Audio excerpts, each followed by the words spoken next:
What's up, guys? It's your boy DJ coming at you with another update on the Fiido L3. Yes, it's approximately about 3:30 in the morning, 3:34 in the morning. Just got home from work, and I'll give you guys a short review of a rather long ride on the Fiido L3. Tell you guys what I thought, whatever else. But anyway, I rode the Fiido L3 to work, and then I rode it home. Total round trip is 32 miles. Okay, that's the total round trip. 16 miles there, 16 miles back. Well, I'm kind of unimpressed right now, guys, to be honest with you. Quite disappointed with the Fiido L3. Now, maybe I'm wrong about a couple things, but I'll tell you what I got. As you can see on the battery gauge there, I got 2 bars. Okay, 2 bars left. Okay, now technically I really have 1 bar left, because if I were to take it outside and start, having a pedal assist, it drops down to 1 bar. Okay, so that second bar is invalid. I'm disappointed because, well, I did have a luggage box. You can see the luggage box in there on the chair.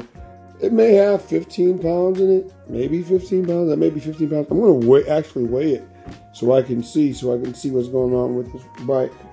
Again, you have to change. I will be changing the sprocket in the back, guys. Got to go with the smaller sprocket, otherwise you go pedaling too much. You're pedaling in vain. Okay. I'm getting kind of tired. I'll try to make it quick, but yeah, I'm kind of unimpressed with the range right now. I don't know why I'm on my last battery bar. Okay, when it's a 20 amp hour battery, it's only a 32 mile round trip. Now, what I did do, I was so confident in the 23 point something amp hour battery that I didn't even take the charger with me to work.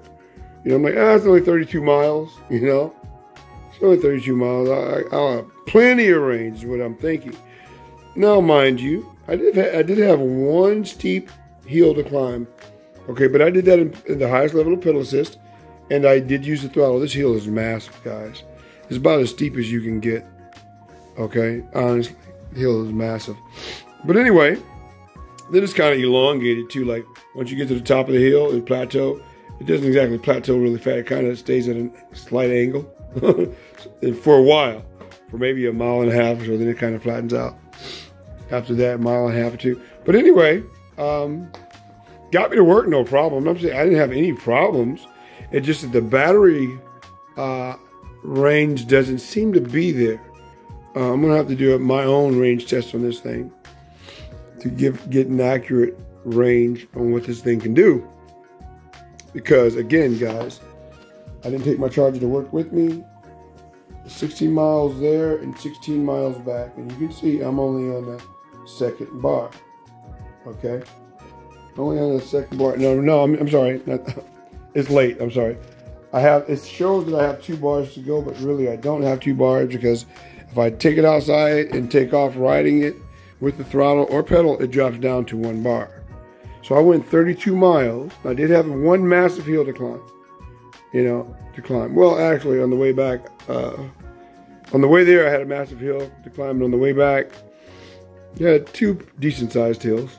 But still, it's a geared hub motor. They're quite efficient, normally. Okay, but right now, I'm kind of unimpressed with the range, guys. I don't see this getting, like I said, my luggage box is probably 50, maybe 20 pounds. I'm 200 pounds. That would be a 220 pound person. So right now, I'm kind of unimpressed, to be flat honest with the range. I don't know what's going on, but that ain't cool. I'm not very happy with it. I mean, I'm going to do some more testing and see what comes about, but that's pretty unimpressive to me that I went to work and back. And I had to pamper it, guys. Now, so here's the truth. I'm going to give you guys a real deal on everything.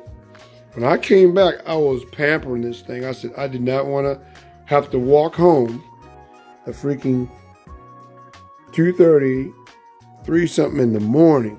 So I dropped my speed at times all the way down to 10 mile an hour cruise control. just to pamper so I can get home. You know, and then when I would get to an incline, I try to pedal it. But like I said, you got a lot of ghost pedaling because it's too small of a freaking sprocket on this thing in the rear. I hate that. My Swagtron, right on point. It's got a 12-2 sprocket in the back. So right now, my Swagtron actually rides better than this bike. For the simple fact I have a 12-tooth sprocket in the back. This thing has a 16. Okay, so right now, Swagtron's looking real good. This is not looking too good to me right now. I'm unimpressed with the range. Don't get me wrong, I like the bike, guys. I like it, but that's kind of crap. Because anyway, check it out. My Swagtron, all right, I normally would go to work, I'd have a 14 amp hour battery. My Swagtron bike would only use 6.5 amp hours of battery power. And I had stuff in my luggage box too that I had to pack along with me. Of course, it's a slightly lighter, well, a bit lighter, but still. This has a 24 amp, almost a 24 amp hour battery. My Swagtron only used 6.5 or even 6 amp hours almost on the nose.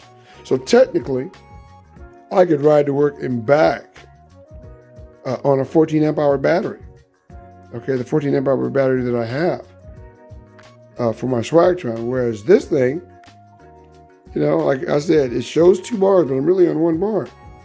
Kind of unimpressive. So, but then again, I have to say this. The Swagtron bike is my Franken bike. And I have a very high-end controller in there too. So that may have a lot to do with the type of range that I'm getting, the efficiency I'm getting on the Swagtron EB5 Pro Plus versus this one. So I'll be doing my homework, guys, and I'll be getting back with you to let you guys know what's up. Peace.